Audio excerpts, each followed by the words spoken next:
UFC is back at the Apex for another card, but we got 7 straight cards on the road after this, so let's just get through this one, and then it's smooth sailing. Solid co-main, solid main on this one. No time to waste, plenty of money to be made. Let's get into it. First fight of the night, we got Zachary Reese taking on Dusko Todorovic. So Reese is 8-2, that is 2-2 in the UFC. Todorovic is 12-5, that's 3-5 in the UFC. Reese has won 3 of his last 5 fights. Todorovic has lost 3 of his last 5 fights. Both these guys, 31 years of age. I'm going to take fight does not go the distance here. It's minus 600, hefty price. Going to parlay it. I'll get to it later. 7 of Reese's 10 pro fights have not gone the distance, and 15 of Todorovic's 17 pro fights have not gone the distance. That is 81% combined. So I like that prop a lot. If you guys are looking for anything else to take, you want a little off the top, take Fight End by KO. Still hefty price, minus 225, but not as bad as minus 600. Can parlay it. 5 of Reese's 8 pro wins have come by KO, and 8 of Todorovic's 12 pro wins have come by KO. And both these guys have been KO'd a combined 6 times before. So KO definitely on the table. And last but not least, the over 1.5 is plus 154. I like that a lot. Reese has only hit it once in 4 UFC fights, and Todorovic has only hit it 3 times in 8 UFC fights. So it's obviously risky, but anytime you're going to give me plus money on an over 1.5, I'm going to be tempted into taking that. Next fight of the night, we got Ketlin Vieira taking on Maycee Barber. So Vieira is 14-4. That is 8-4 in the UFC. Maycee Barber is 10-3. That is 8-3 in the UFC. Both these girls have won 3 of their last 5 fights, and both of these girls are 33 years old. It's a pick 'em here. It's a tough one to call.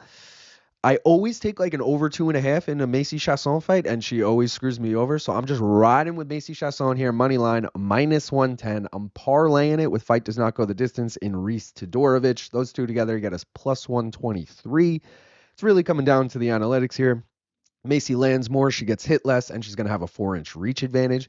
I do think both girls are going to try and wrestle here, and I think Maycee's going to have the advantage there.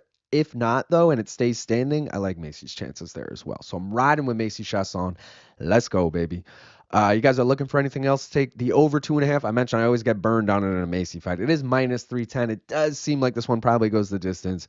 Vieira's hit it in 7 straight fights, and Chasson has hit it in 4 of her last 8, and I can pretty much guarantee I was on the wrong side of 4 of those. Vieira by decision is the last prop I like here. It's plus 160. Really good value on that.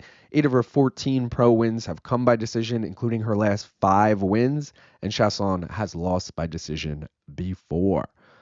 Next fight of the night, we got Dustin Jacoby taking on Bruno Lopez. So Jacoby is 29-1. This is his second stint in the UFC. He is 8-6-1 overall. Lopez is 14-1. He is 1-0 in the UFC. Jacoby has lost 4 of his last 6 fights. Lopez has won 3 straight fights. Jacoby also getting up there, 37 years old. Lopez, 32 years old.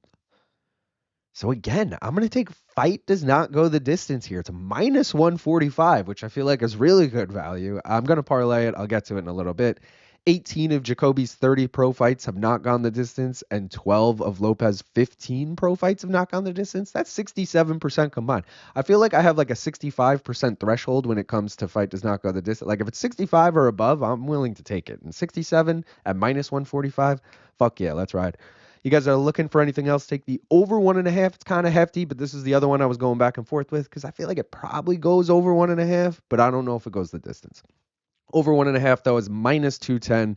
Jacoby's hit it in 4 of his last 6, and Lopez has hit it in 3 straight fights. Jacoby by KO is plus 170. 13 of his 20 pro wins have come by KO, including his last 3 wins.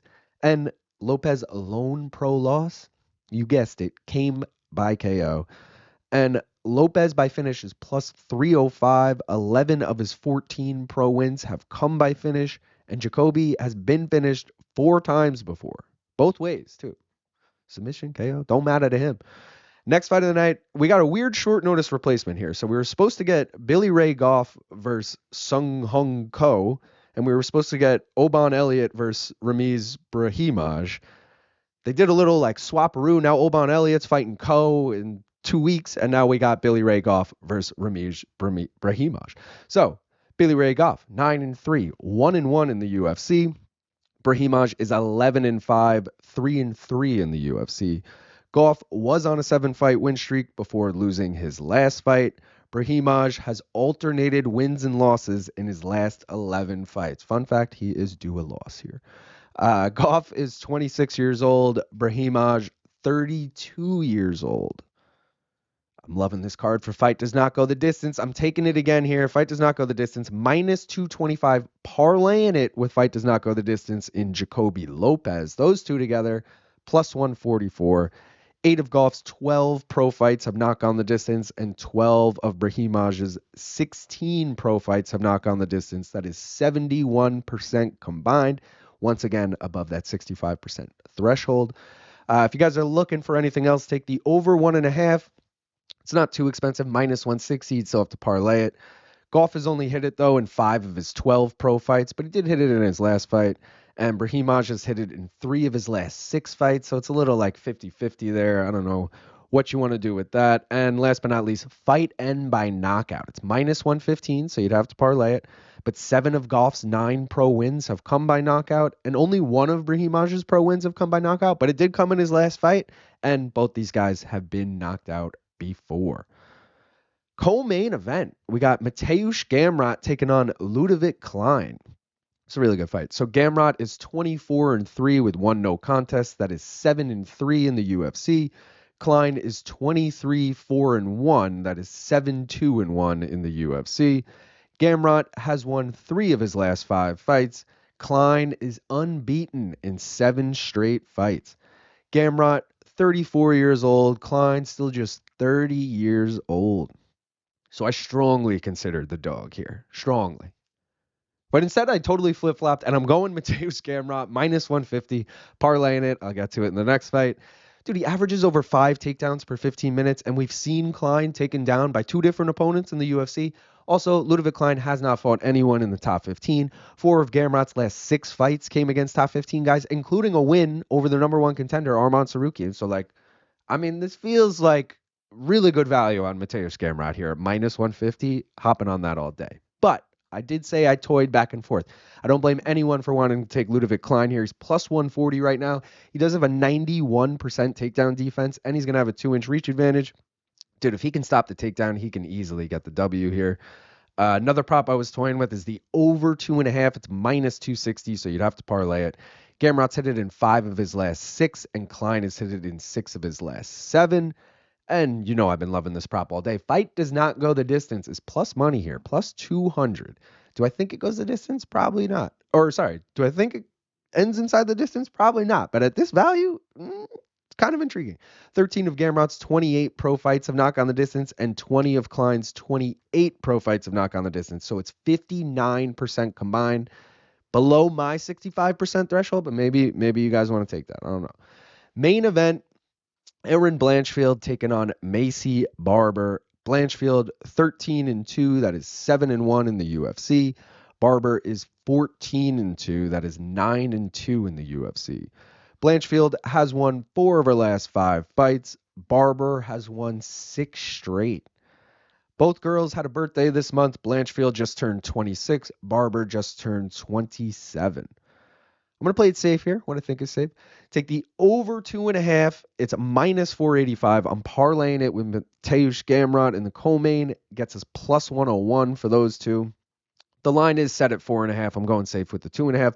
Blanchfield's hit it in 3 straight, and Barber's hit it in 7 of her last 8, so I like that. If you guys like the dog here, Maycee Barber money line, plus 210. She's riding the momentum of that 6-fight win streak. She arguably has the better stand-up, and Blanchfield gets hit almost twice as often. If the wrestling can cancel each other out, I think there's a path for Maycee to win this fight. Considered taking it, but, just riding with the 2-leggers this week. The over 4.5, if you want a little less off the top, is only minus 200. Blanchfield's hit it in 2 of the 3 5-rounders she's been scheduled for in the UFC. This is Maycee's first 5-rounder in the UFC, but 7 of her last 8 fights have gone the distance. Granted, those were 3-rounders. And Blanchfield by decision is plus 100. 7 of her 13 pro wins have come by decision, including her last 2 wins, and both of Barber's pro losses came by decision. I'm worth 100,000 like Woodrow. When a ball call me Wilson, going overboard at the Hilton.